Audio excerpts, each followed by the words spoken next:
Friends, നമുക്കിന്നൊരു ചക്കയുടെ ഉണ്ടാക്കാം. ഞങ്ങൾക്കൊരു ചെറിയ പീസ് ചക്കയിൽ നിന്ന് കിട്ടിയതാണ്. അപ്പം നമുക്ക് അതുകൊണ്ട് ചക്കയുടെ ഉണ്ടാക്കാം. ഞാനിതിനെ ഒന്ന് മുറിച്ച് കഷ്ണങ്ങളാക്കിയെടുക്കാം. ചക്ക ഞാൻ കുരു കളഞ്ഞ് ചെറുതായിട്ട് അരിഞ്ഞെടുത്തിട്ടുണ്ട്. ഇത് നമുക്ക് ഒരു പാത്രത്തിൽ ഇട്ടിട്ട് കുറച്ച് വെള്ളം ഒഴിച്ചൊന്ന് വേവിക്കാം. ഒത്തിരി വെള്ളം വേണ്ട, കുറച്ച് വെള്ളം മതി. ഒരു അര ഗ്ലാസ് വെള്ളം. ഇതൊന്ന് ഞാൻ വേവിച്ചെടുക്കാം. നമുക്ക് ചക്കയുടെ ഉണ്ടാക്കാൻ വേണ്ടിയിട്ട് ഈ വേവിച്ച് വെച്ച ചക്ക ഈ പാത്രത്തിനകത്തോട്ട് ഇട്ട് കൊടുക്കാം. ഇതിനകത്തൊരു ലേശം വെള്ളമുണ്ട്. നമുക്കപ്പോൾ മാവ് കുഴയ്ക്കുമ്പോൾ അതനുസരിച്ച് വേണം ഇടാൻ. ഇനി ഇതിനകത്തോട്ട് ഒരു കപ്പ് തേങ്ങ ചിരണ്ടി ഇടാം. തേങ്ങ 1-2 കപ്പ് ഇടാം, അതനുസരിച്ച് ടേസ്റ്റ് കൂടും. ഞാനിപ്പോൾ ഒരു കപ്പ് ഇതിനകത്തോട്ട് ഇട്ട് കൊടുക്കുന്നുണ്ട്.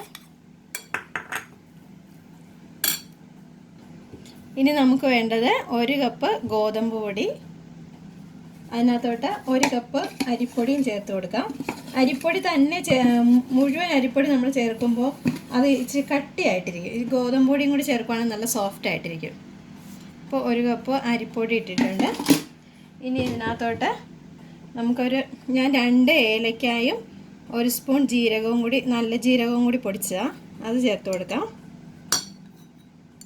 ഇതിനകത്തോട്ട് ആവശ്യത്തിന് ശർക്കര ഉരുക്കി നമ്മൾ അരിച്ചു വെച്ചിരിക്കുന്നതാണ്. അത് മധുരത്തിനും പാകത്തിനും നമുക്ക് ഒഴിച്ച്, വെള്ളം നമ്മൾ ഒഴിക്കുന്നില്ല, നമ്മൾ നോക്കിയിട്ട് ഒഴിച്ചു കൊടുത്താൽ മതി.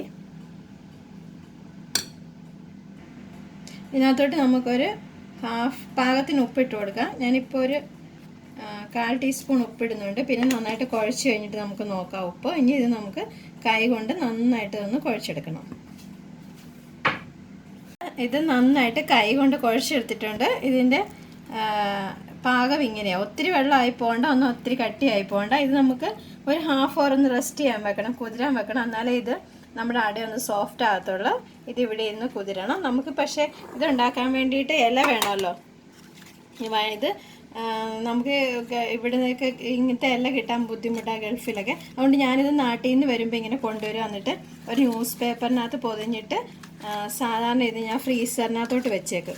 അപ്പോൾ ഇത് നമ്മൾ എത്ര വർഷം വേണം ഇതിന് കേടാകാതിരിക്കും. നമ്മൾ ആവശ്യമുള്ളപ്പോൾ ഫ്രീസറിനകത്തൊന്ന് എടുത്തിട്ടൊന്ന് കഴുകിയെടുത്താൽ മതി. അപ്പോൾ ഞാനിത് 3 ഇയർ ബാക്ക് നാട്ടിൽ പോയപ്പോൾ കൊണ്ടുവന്ന ഇലയാണ്. അത് കഴിഞ്ഞ് ഇപ്പോഴാണ് ചക്ക കിട്ടുന്നത് ഈ വർഷം. അപ്പോൾ ഞാൻ ആ ഇല എടുത്തിട്ട് കഴുകിയെടുത്തിട്ടുണ്ട്. നമുക്ക് ഇനി ഒരു ഹാഫ് അവർ കഴിയുമ്പോഴത്തേക്ക് ഇതെടുത്ത് നമുക്ക് അട ഉണ്ടാക്കാൻ തുടങ്ങാം. മാവ് കുഴച്ച് വെച്ചിട്ട് ഒരു ഹാഫ് അവർ കഴിഞ്ഞിട്ടുണ്ട്. നമുക്കിനി ഇത് ഒരു കുമ്പിൾ ഇങ്ങനെ കുമ്പിളിങ്ങനെ കുത്തിയിട്ട് അതിനകത്തോട്ട് കുറച്ച് മാവെടുത്ത് വെക്കാം.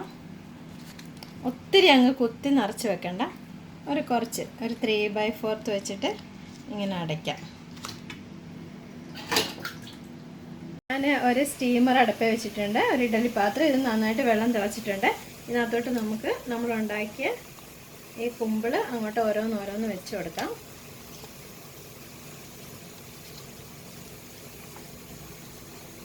നമ്മുടെ എല്ലാ കുമ്പിളും ഇതിനകത്ത് വെച്ചിട്ടുണ്ട്. ഇനി ഒരു ഹാഫ് അവർ നന്നായിട്ട് വേവിക്കണം.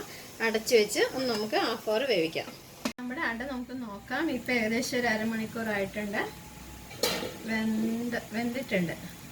ഇനി നമുക്ക് തീ ഓഫ് ചെയ്യാം. തണുത്തിട്ട് ഇലയുടെ അകത്തുനിന്ന് മാറ്റിയെടുക്കാം.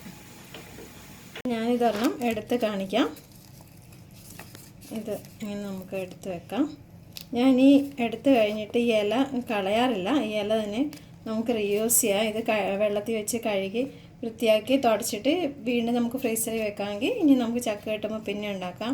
കാര്യം നമുക്ക് ഇത് കളഞ്ഞു കഴിഞ്ഞാൽ ഇനി നെക്സ്റ്റ് ടൈം നാട്ടിൽ പോകുമ്പോഴേ ഇല കിട്ടത്തുള്ളൂ. അപ്പോൾ ഇത് കളഞ്ഞു കഴിഞ്ഞാൽ ഇനി ചക്കയുണ്ട്. വാഴയില വെച്ച് വേണമെങ്കിലും ഉണ്ടാക്കാം, പക്ഷേ ഇതാകുമ്പോൾ നമുക്ക് കുമ്പിളായിട്ട് ഉണ്ടാക്കാമല്ലോ. അപ്പോൾ ഞാനിനി ഇതെടുത്ത് വൃത്തിയായിട്ട് കഴുകി വെച്ചിട്ട് നെക്സ്റ്റ് ടൈമിലോട്ട് എടുക്കും. എല്ലാവരും ഒന്ന്, ചക്കയുള്ള സീസണല്ലേ, എല്ലാവരും ഒന്ന് ട്രൈ ചെയ്ത് നോക്കണം. Thank you.